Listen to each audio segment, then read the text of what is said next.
Paz do Senhor, queridos, Shalom Adonai, nesta manhã radiante e agradabilíssima. Eu estou alegre como nunca e feliz como sempre. Na presença de Deus, a fartura de alegria e a paz que excede todo entendimento. Acabei de acordar, tomar aquele café e eu convido você para a gente meditar na palavra de Deus.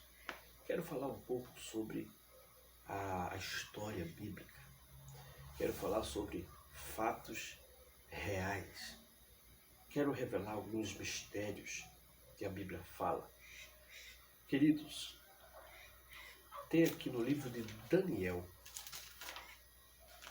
Quem foi Daniel? Daniel foi um dos cativos que foi levado para a Babilônia juntamente com Sadraque, Mesaque e Abednego. A primeira leva. A segunda leva foi Ezequiel com mais 10.000 homens, sem contar as crianças e os filhos.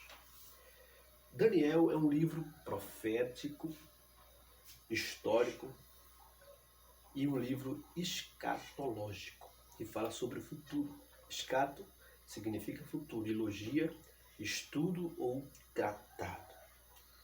Este livro ele está incluso no livro dos profetas maiores, porque existem os livros históricos de Josué e Esté, os poéticos de Jó, Cantares de Salomão e os proféticos de Isaías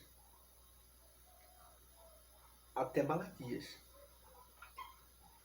Só que os proféticos de Isaías a Daniel é os profetas maiores, e de Oséias a Malaquias é os profetas menores.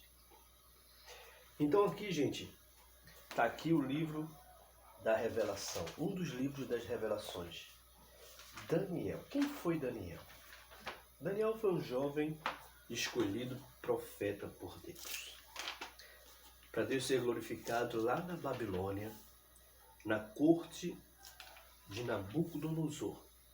No começo foi um velho que tinha conquistado o mundo da sua época. E Daniel era da família real, um dos nobres levados de Jerusalém, de Judá. E o rei tinha costume de aproveitar aqueles jovens que eram levados cativo, que eram sábios, inteligentes, entendidos nas leis da época e nos ensinamentos cotidianos. Então Daniel foi escolhido, como juntamente Sadraque, Mesaque e Abednego. O rei fez uma preparação para aqueles jovens. Botou os 4 jovens e outros que também tinham vindo para a Babilônia e fez um teste. Ele chamou o chefe dos eunucos, Arioque, e disse: olha, testa esses jovens, prepara eles, dá bastante comida saborosa, dá as iguarias, tudo que eles precisam. Porque daqui a 10 dias eu quero que eles se apresentem no meu palácio. E eu vou ver deles quem vai servir para servir na corte herodiana. E o que foi que aconteceu? Daniel, vendo que as comidas e iguarias do Egito não, da Babilônia, era sacrificada aos ídolos, onde a Bíblia diz, lá no livro de Salmo 115, que os ídolos deles são mudos, não falam, não ouvem, não respiram, não apalpam, não andam, nenhum movimento tem no seu corpo. Aí Daniel, vendo aquilo, chamou o chefe dos eunucos e disse: eu não quero comer desta comida. Faça um teste com a gente. Esse teste de 10 dias, ou um teste de 10 dias, melhor dizendo, para que eu possa comer juntamente com os meus companheiros legumes e tomar água, em vez dessa comida aí da Babilônia. Só que a proposta de Daniel foi difícil.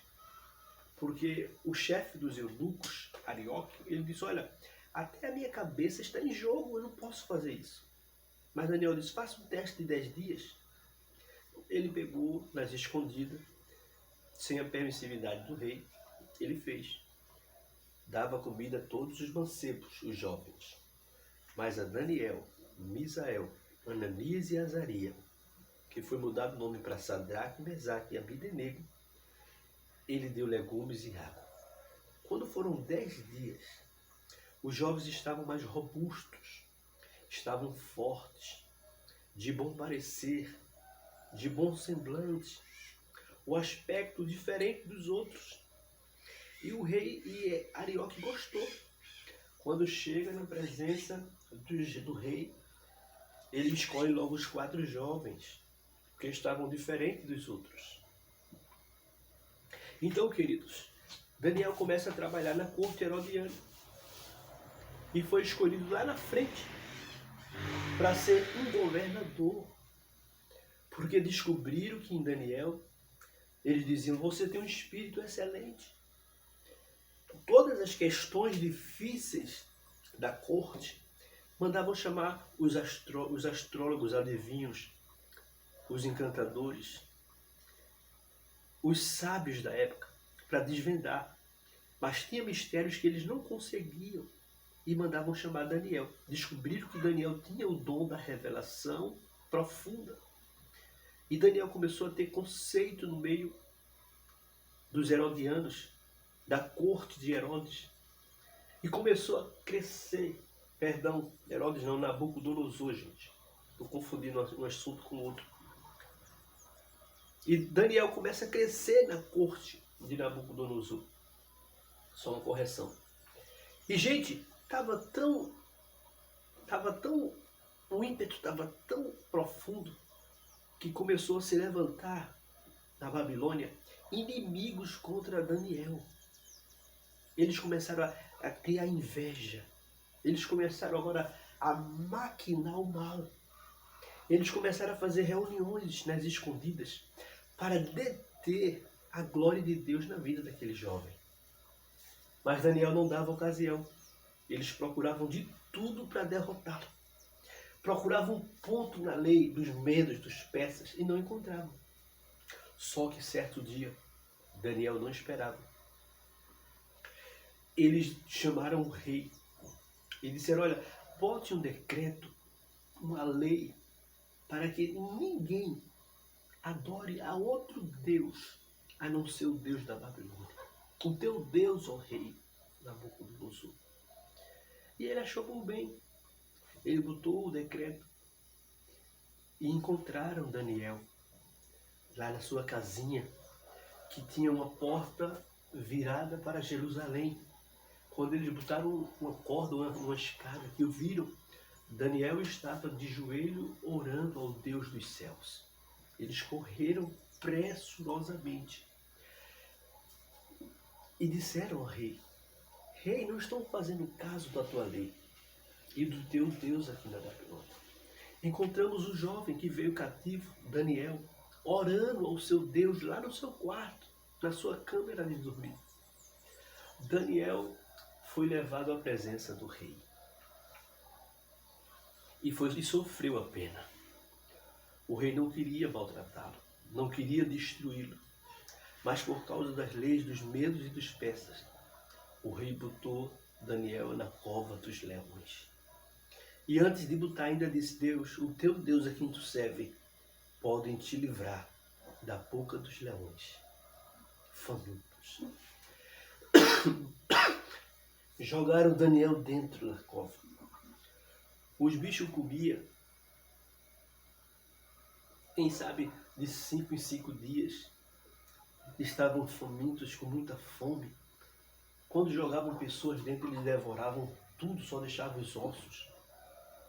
Mas quando Daniel caiu na cova dos leões, provavelmente eles botaram uma coisa e iam descendo. Os bichos já iam em cima e devoravam. Quando jogaram Daniel, os leões se afastaram. Ficaram a alguns metros, deitados, olhando para Daniel, sem ação. sem força de devorar aquele jovem. E passaram-se a noite. Sabe o que foi que aconteceu? O rei disse, eu vou lá na cova para ver se Daniel está vivo. Ele confiava no Deus de Daniel. Ele chegou de madrugada. Antes ele não conseguiu dormir, perturbado, colérico, porque fizeram aquilo com Daniel. Mandou tocar a noite todinha instrumentos de cordas, saltério, gaita, fole, as harpas que tinha na época, e não teve condições de dormir. Ele perdeu o sono, Deus tirou o sono do rei. E ele foi de madrugada, quando ele chega na cova, tudo escuro, ele olha para baixo e ele gritou, Daniel! E de repente, amados irmãos, ele ouviu uma voz lá de dentro. Vive para sempre, ó rei. Quando ele escutou, ele ficou perplexo. Ele ficou fora de si. Ele disse, eu não acredito que Daniel está vivo e que o Deus dele livrou Daniel da cova dos leões. Quando de repente ele manda chamar os homens para tirar Daniel. Tiraram Daniel ileso, não tinha um arranhão. Ele, com raiva dos amigos, dos inimigos de Daniel, mandou jogar todos eles dentro da cova. Quando os homens iam caindo, os bichos já iam devorando. Não sobrou um sequer. E o nome de Deus, através de Daniel, Sadraque, Mesaque e Abdenego, foi glorificado na Babilônia. Toda a corte babilônica ficou sabendo que Deus era na vida de Daniel. Caiu um temor sobre o povo. Caiu agora aquele pensamento de quem é este? Que foi livre da boca dos leões famintos, que nós sabemos a história aqui. Quando os homens caem, quando bota comida, os bichos devoram louco. E este homem caiu e não foi devorado, nem saiu ileso, nem um arranhão. Eles começaram a ver Daniel notável. Tem pessoas que começam logo a endeusar aquela pessoa. Mas Daniel não era um semideus. Daniel não era um semideus. Daniel era um jovem dedicado ao Senhor. Daniel era um jovem que aprendeu a lei, como diz a Bíblia. Quando Jesus disse aquele jovem de qualidade, observaste a lei, ele disse, desde a minha mocidade. Eram os costumes de Salomão, quando dizia, olha, ensina aos teus filhos o caminho que ele deve andar. Para que quando ele cresça, ele não se desvie deste caminho. Daniel estava agora sendo glorificado por Deus, sendo exaltado por Deus. Mas o diabo não estava contente com aquela ação. Ele viu que aquilo foi um espanto na corte de Nabucodonosor. E ele intentou agora fazer o mal contra Sadraque, Mesaque e Abdenego. Os meninos se sobressaíam. Deus deu sabedoria 10 vezes mais e ciência do que os sábios da Babilônia. E começa agora a inveja contra aqueles 3 jovens. E agora disseram, olha, vamos pedir o rei para levantar a estátua do seu Deus e que todo o joelho se dobre e se curvem diante da estátua. E levantaram e pediram ao rei, o rei botou uma ordem, fizeram um festão na corte babilônica. E agora o diabo é terrível, irmãos. Botou Sadraque, Mesaque e Abdenego bem de frente da estátua e perante o rei. E diz, olha, o rei deu ordem, quando escutarem o som da trombeta, e de gaita, e de fole, e de todo instrumento de cordas, todos têm que se prostrar diante da estátua do rei. E ele mandou aquecer a fornalha 7 vezes mais, para que quem não adorasse a estátua fosse jogado dentro da fornalha. Meu amado irmão, quando tocaram toda sorte de instrumento, todo mundo se curvou, mas Sadraque, Mesaque e Abdenego não se prostraram, não se curvaram. Você não viu já aquela proazinha que tem os judeus na cabeça? Aquilo ali é o símbolo de quê? Nós sabemos que há um que está no céu que é superior a todos. Ele está sobre e não sob. Eles têm essa convicção, então não se prostraram, porque só devemos se prostrar ao Deus dos céus. Quando o rei ficou sabendo que Daniel e Sadraque, Mesaque e Abdenego não tinham levado o caso da sua estátua e nem tinham se curvado, ele chamou os 3 jovens e disse: é de propósito, Sadraque, Mesaque e Abdenego, que vocês fizeram isto? Eu vou mandar tocar de novo toda sorte de instrumento. Se vocês não se prostrarem, eu vou lançá-los na fornalha de fogo ardente. Quando eles fizeram tudo aquilo que tocaram, todo mundo se curvou, e Daniel e Sadraque, Mesaque e Abdenego não se curvaram. Meus queridos, imediatamente o rei mandou os homens fortes da corte babilônica, e eles levaram Sadraque, Mesaque e Abdenego, maniataram, amarraram os pés e as mãos. Tinha um lugar que entrava na parte profunda da terra para ir para onde estava lá a fornalha. O lugar estava tão quente, por ter sido aquecida 7 vezes, que quando os homens entraram com Sadraque, Mesaque e Abdenego, eles já foram se queimando. E os jovens caíram. E estavam todos assistindo, quando de repentemente viram-se, só fez mesmo desatar o fogo, aquelas correias que estavam nas mãos e nos pés. Apareceu um ser divino, angelical, e estava no meio deles, e chamou-os para passear na fornalha de fogo. E eles viram, e o rei se admirou. Não foram 3, porque tem 4. E o 4º homem é semelhante ao filho dos deuses. E estavam os 4 passeando na fornalha. O rei ficou fora de si, o rei ficou perturbado.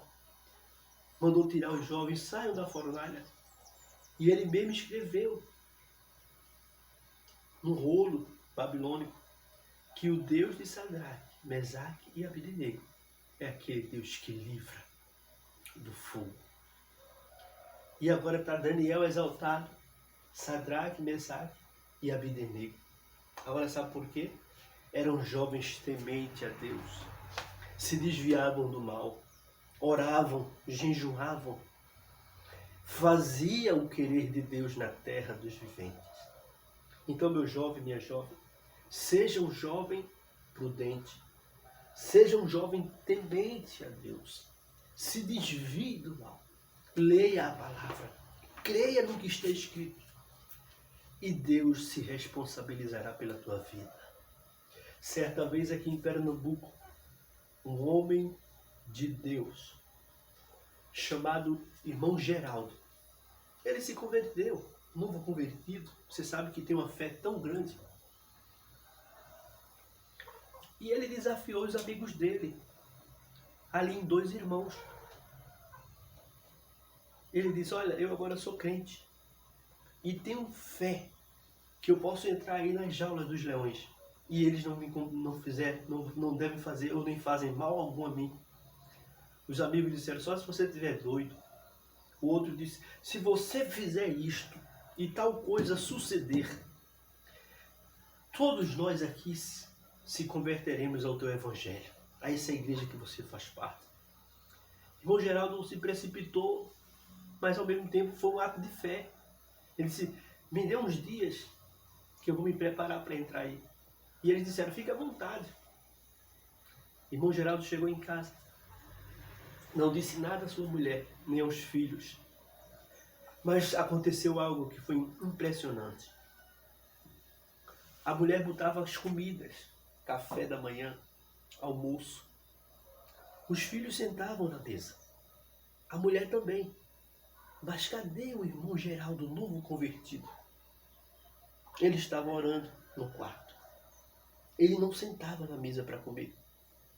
E foram passando dias e dias e dias e dias, e foi preocupando a esposa. Quando ela disse: meu filho, o que é que está acontecendo com você? que você, toda vez que eu botava comida na mesa, café da manhã, almoço, você sentava conosco, a gente temos o costume de comer todo mundo junto. O que é que está acontecendo, meu filho? E ele disse, minha filha, eu estou com um propósito, eu fiz um voto a Deus e eu tenho que cumprir. A Bíblia diz, queridos, que não devemos fazer voto de tolo. Se fizerdes um voto, cumpra, porque Deus não se agrada em voto de tolo. E foram passando dias, só que não foi um dia só não, queridos, foi muitos dias. E a mulher se preocupando porque ele estava ficando magro, os olhos ficando para dentro, fundo. Certa vez ele passa perante um fiteiro, uma barraca de uma amiga evangélica. Quando ele ia passando, a irmã chamou, o irmão Geraldo. Ô irmão Geraldo, o que é que está acontecendo com você, meu amigo irmão? Você está desfigurado, está ficando magro, os olhos fundos, o que é que está acontecendo? Ele disse, eu só estou no propósito com Deus, ore por mim. Eu fiz um voto a Deus e quero cumpri-lo. Está bom, meu irmão, mas tenha cuidado, o que é que está acontecendo? Se cuide, meu irmão. Irmãos, quando chegou o dia dele cumprir o voto, ele pediu um sinal a Deus. Deus me deu um sinal. Qual foi o sinal que Deus lhe deu? Ele disse que quando chegou ali naquela mata de dois irmãos, Deus deu um sinal a ele. Um sinal do céu desceu e ele ficou mais convicto. Mas ele, quanto mais se aproximava da cova, tem hora que dá uma dúvida, tem hora que dá um medo, um espanto. E ele dizendo, Deus, e agora? Agora eu e o Senhor e eu. Quando ele chega nas jaulas, está lá aquele desenhozinho dos jovens que morreram porque estavam vendendo pirulito e caíram. E o bicho devorou. Ou devoraram. Irmãos, é real. Quando chega na hora dele entrar, ele pega a Bíblia. Ele pula dentro da jaula. O leão estava lá dentro da caverninha dele. Quando vê o batuque, o leão sai para fora. Quando viu ele, o leão ficou com o aspecto de fúria e foi se aproximando dele. O irmão Geraldo disse que pegou a Bíblia, botou no Salmo 91 e começou a recitar o Salmo. Aquele que habita no esconderijo do Altíssimo. E o leão se aproximando, rasgando o chão e se aproximando e rugindo. As pessoas correram para ver. Alguém correu para chamar o homem que tomava conta dos leões. E olha, o homem caiu dentro da cova, o homem correu nas pressas. Quando o homem chegou, o leão estava 3 metros riscando o chão, rugindo, mas não passava dali. E irmão Geraldo lendo o Salmo 91 todinho. Quando terminou, o homem entrou, espantou o leão, botou para dentro. Se você está ficando doido, esses bichos não comeram ainda. Poderia ter ele devorado. Ia causar um pânico. Eu ia ser culpado disso. Ele disse, eu fiz um voto a Deus e estou cumprindo. E agora foi falar para os amigos dele. E Deus foi glorificado. Certa vez o irmão Geraldo foi dar o testemunho em Maranguape 2, paulista. Depois levaram ele para os Estados Unidos para ele contar o testemunho dele. E é verídico, não foi verídico. Deus, ele honra quem honra ele. Deus é fiel para quem é fiel com ele. Deus é um Deus terrível. Se você quiser ser um dos 4, você assemelhar aqueles jovens, como Paulo disse, sejam meus imitadores como eu fui de Cristo. Você entra no caminho da oração, do jejum com sabedoria. Não vai fazer esse sacrifício de tolo. Tem gente que jejuma sem propósito, muitos dias. Tem gente até que morre, irmãos. Tem que ter sabedoria. Faça de acordo com aquilo que você puder. Teve uma época que eu jejuava tanto. Eu sem sabedoria, até 4 horas da tarde, quando eu chegava em casa que comia, botava tudo para fora. O Espírito Santo teve que falar para mim. Quando chegar, tome um pouco de água para molhar logo o estômago, depois você come. Aí eu fui aprendendo.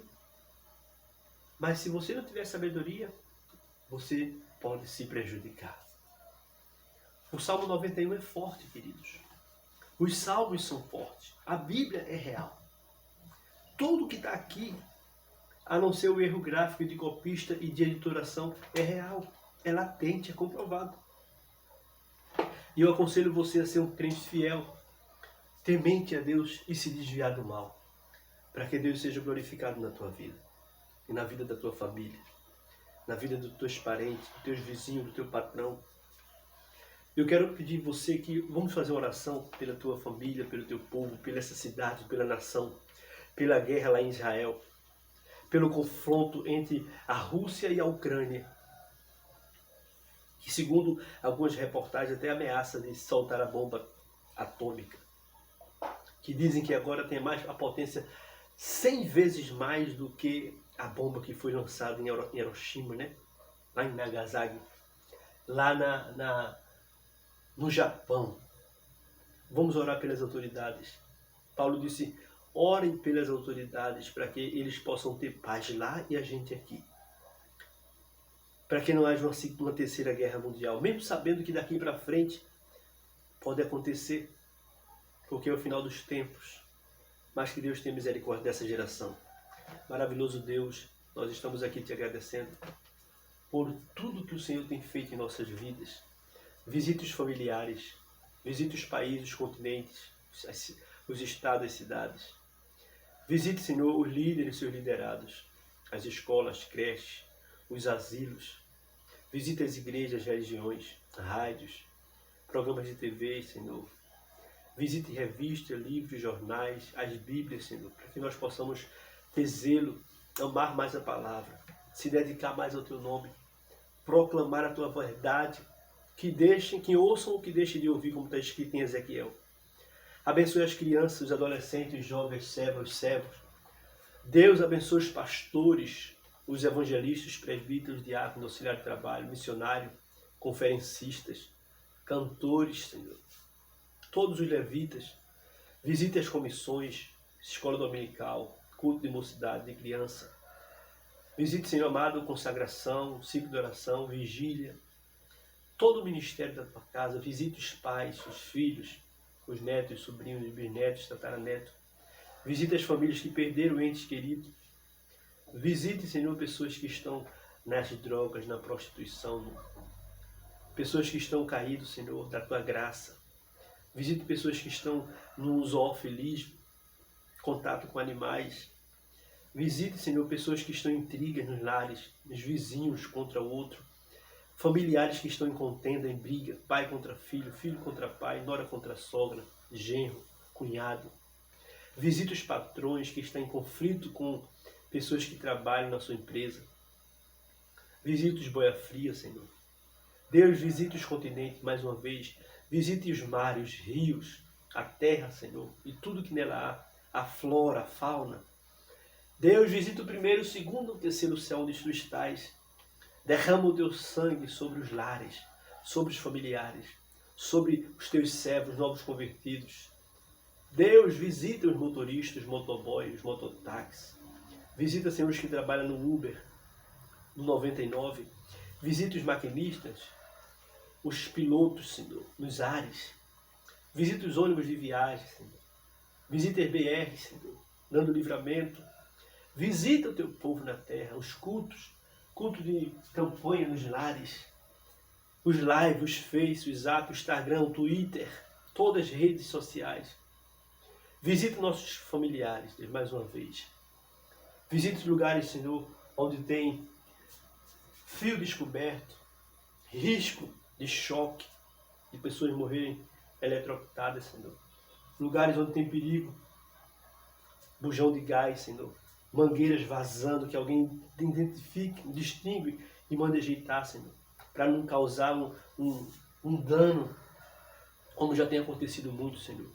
Pessoas que têm espírito de suicídio, pessoas que têm espírito de medo, fobia, pessoas que estão depressivas, pessoas que estão passando na prova do pão, da veste, do emprego, Senhor. Deus, toda pandemia e epidemia seja neutralizada em teu nome. Todo espírito, os principados, as potestades nos ares, nos lugares celestiais, que impedem os anjos levar e trazer as nossas orações. Em nome de Jesus, o Cristo, Em nome do Pai, do Filho e do Espírito Santo, Senhor. Envia os teus anjos na terra para batalhar, para pelejar em prol da tua igreja, em prol do teu povo, Senhor. Em nome de Jesus, nós te pedimos, porque tu vives para todo sempre. E a igreja diz amém. Deus abençoe, queridos. Ama a palavra de Deus, a inerrante, a infalível, a imutável. Inerrante por causa da sua infalibilidade. Em nome de Jesus. Que Deus te abençoe.